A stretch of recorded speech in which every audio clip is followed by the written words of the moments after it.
সরকার বলেছে নির্বাচন ১ নম্বর অগ্রাধিকার। সংলাপ শেষে বললেন মির্জা ফখরুল। অন্তর্বর্তী সরকারের কাছে দুটি রোডম্যাপ চাইল জামায়াত। গণ অভ্যুত্থানে আহতদের জন্য বিদেশি চিকিৎসক আনা হচ্ছে বলেছে স্বাস্থ্য উপদেষ্টা। দাম বেশি হওয়ায় সাধারণ মানুষ ইলিশ খেতে পারে না, এটা বড় অন্যায়। শেখ হাসিনা দেশে একদলীয় শাসন কায়েম করতে চেয়েছিল। প্রশাসনের মধ্যে স্বৈরাচারের ভূত বসে আছে। এতক্ষণ শুনছিলেন সংবাদ শিরোনাম, এবার বিস্তারিত। সরকার বলেছে নির্বাচন ১ নম্বর অগ্রাধিকার।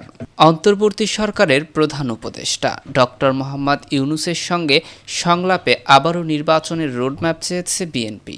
আজ ১ ঘণ্টার সংলাপ শেষে বিএনপির মহাসচিব মির্জা ফখরুল ইসলাম আলমগীর সাংবাদিকদের বলেছেন, নির্বাচন করা অন্তর্বর্তী সরকারের ১ নম্বর অগ্রাধিকার। এটি প্রধান উপদেষ্টা তাদের জানিয়েছে। সরকারের সঙ্গে সংলাপের পর আজ বিকেল ৪টার দিকে রাষ্ট্রীয় অতিথি যমুনার সামনে অপেক্ষমান সাংবাদিকদের সঙ্গে কথা বলেন বিএনপির মহাসচিব। এর আগে বেলা ২:৩০টার দিকে ওই সংলাপে অংশ নিতে যমুনায় যায় বিএনপির ৬ সদস্যের প্রতিনিধি দল। সাংবাদিকদের মির্জা ফখরুল বলেন, তারা প্রধান উপদেষ্টার সঙ্গে ১ ঘণ্টা সময় ধরে আলোচনা করেন। প্রধান আলোচনা ছিল নির্বাচন সংক্রান্ত এবং নির্বাচন ব্যবস্থার সংস্কার ও কমিশন নিয়ে। সংলাপে আবারও নির্বাচনের রোডম্যাপের দাবি তুলে ধরার কথা উল্লেখ করেন বিএনপির মহাসচিব। তিনি বলেন, আমরা একটা রোডম্যাপ দিতে বলেছি, কবে নির্বাচন হবে সেই বিষয়ে একটা রোডম্যাপ দিতে বলেছি। জাতীয় পরিচয়পত্র স্বরাষ্ট্র মন্ত্রণালয়ের হাতে দেওয়ার যে আইন করা হয়েছে বিগত সরকারের সময়ে, সেটিও বাতিল চেয়েছে বিএনপি। মির্জা ফখরুল বলেন, বিতর্কিত কোনো ব্যক্তি যাতে নির্বাচন সংস্কার কমিটিতে না থাকে সেটিও তারা চেয়েছে। ফ্যাসিবাদের সময় গঠিত সব ইউনিয়ন পরিষদ বাতিলের দাবিও জানিয়েছে তারা। সাবেক প্রধান বিচারপতি খয়রুল হককেও আইনের আওতায় আনার দাবি জানিয়েছে বিএনপি। মির্জা ফখরুল বলেন, আমরা মনে করি বিচারপতি খয়রুল হক নির্বাচন ব্যবস্থাকে ধ্বংস করার মূল হোতা। কারণ তত্ত্বাবধায়ক সরকার ব্যবস্থা বাতিলের রায় দিয়ে এই বিচারপতি নির্বাচন ব্যবস্থাকে ধ্বংসের মূল ভূমিকা পালন করেন। তার বিরুদ্ধে আইনগত ব্যবস্থা নেওয়ার কথা বলেছি রাষ্ট্রদ্রোহের অপরাধে।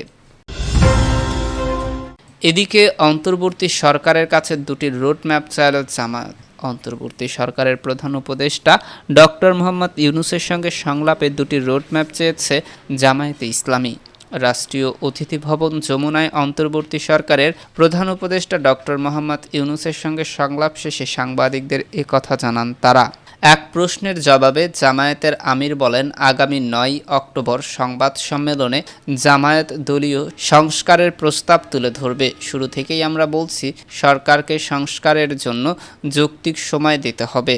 যৌক্তিক সময় কতটা তা ৯ অক্টোবর মুখ খুলব। ডক্টর শফিকুর রহমান বলেন, আজকের সংলাপে আসন্ন দুর্গাপূজা নিয়ে কথা হয়েছে। আইন শৃঙ্খলা বাহিনী ও জনগণ পূজায় নিরাপত্তা দেবে।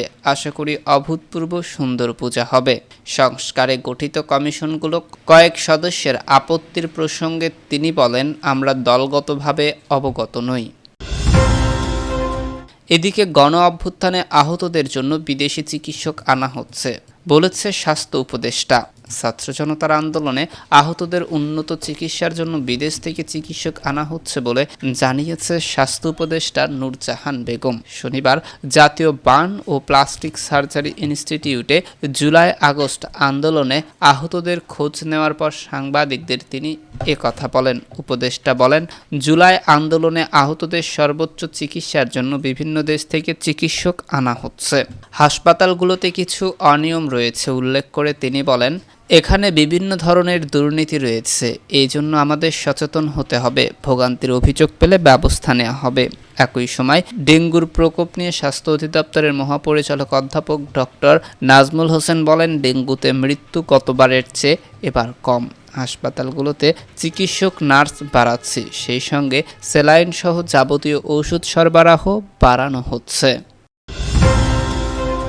এদিকে দাম বেশি হওয়ায় ইলিশ খেতে পারে না সাধারণ মানুষ, এটা বড় অন্যায়। মৎস্য ও প্রাণী সম্পদ উপদেষ্টা ফরিদা আক্তার বলেছেন, ইলিশ আমাদের সম্পদ, অথচ দাম বেশি হওয়ায় সাধারণ মানুষ সেটি খেতে পারে না। এটা বড় ধরনের অন্যায়। এই অন্যায় থেকে আমরা কিভাবে পরিত্রাণ পেতে পারি সেই চেষ্টা করতে হবে।